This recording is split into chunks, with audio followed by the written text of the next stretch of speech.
Hello everyone, this is Dr. Krishan. I am consultant ENT head and neck surgeon based in Delhi. I am co-convener at Indian Medical Association. I am author to 55 medical books. आज हम एक बात करेंगे patient behaviour पे. Recently I was talking to one of my gynecologist friend. She was saying कि पिछली night duty में हुआ क्या कि एक पेशेंट आई, रूरल बैकग्राउंड की आई, पेरिफेरल एरिया में. हाँ, उनकी बेसिकली बॉन्ड पोस्टिंग चल रही है.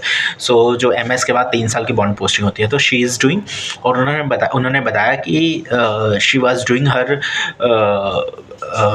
Bond duty in the night. और एक patient I, she was all right, और उनको एडमिट कर लिया. फीटल मूवमेंट भी थे, फीटल हार्ट साउंड भी थे. रात को एडमिट किया. फिर मिड नाइट में या फिर ऑलमोस्ट लेट नाइट में हुआ क्या, उसका उन्होंने कुछ बताया नहीं.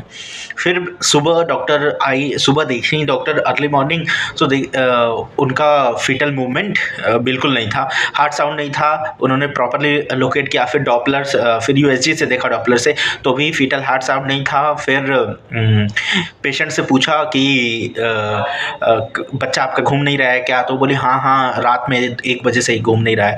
सो उन्होंने ये अगर उस समय बताते सिस्टर को, जो सिस्टर वहाँ ऑन ड्यूटी होती हैं ड्यूटी रूम में, तो उनको बताते हैं पेशेंट, तो इससे क्या होता है फिर उसी समय डॉक्टर को इन्फॉर्म्ड होता है और वो उसी समय अर्जेंट इंटरवेंशन लेते. सो अब इस पेशेंट की फिर जब डिलीवरी की गई तो उसमें 3 लूप्स ऑफ कॉर्ड था अराउंड द नेक बेबी के, और मेकोनियम स्टेंट था, और बेबी स्टिल बॉर्न था, मतलब डेड था. उसके बाद फिर उसके बाद जब डॉक्टर ने मॉर्निंग में देखा और उसको फीटल हार्ट साउंड नहीं था, तो उसके हस्बैंड को और एक और रिलेटिव को बुला के ये काउंसलिंग किया गया था. उसके बाद जब स्टिल बॉर्न हुआ, तो जब ये घर वालों को पता चला, तो काफ़ी हॉस्पिटल में रक्कस क्रिएट किए, सिक्योरिटी वाले को बुलाना पड़ा.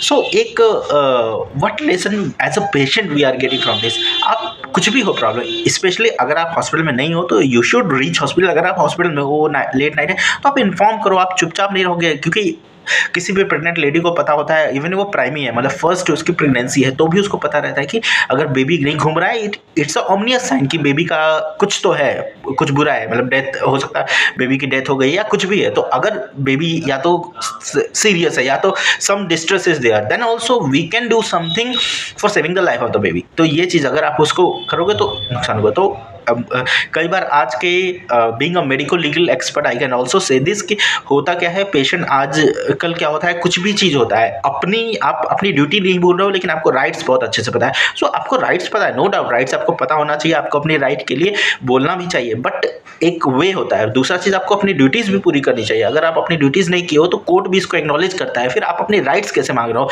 अगर आपका ड्यूटीज़ भी नहीं है? मतलब आप अपनी तरफ से एक कंट्रीब्यूटरी नेग्लिजेंस डाल रहे हो, या फिर आप अपनी तरफ से एक उसको कंट्रीब्यूटरी नेग्लिजेंस भी नहीं बोलेंगे, क्योंकि वो डॉक्टर के पार्ट से कोई नेग्लिजेंट नहीं है. वो तो आपने एक अपने साइड से एक नेग्लिजेंस किया पेशेंट या पेशेंट के पार्टीज ने. तो इस बात को समझना है, तो मैच्योर बिहेवियर दिखाना है, अपना रोल भी समझना है और उसको फॉलो करना है. Thank you.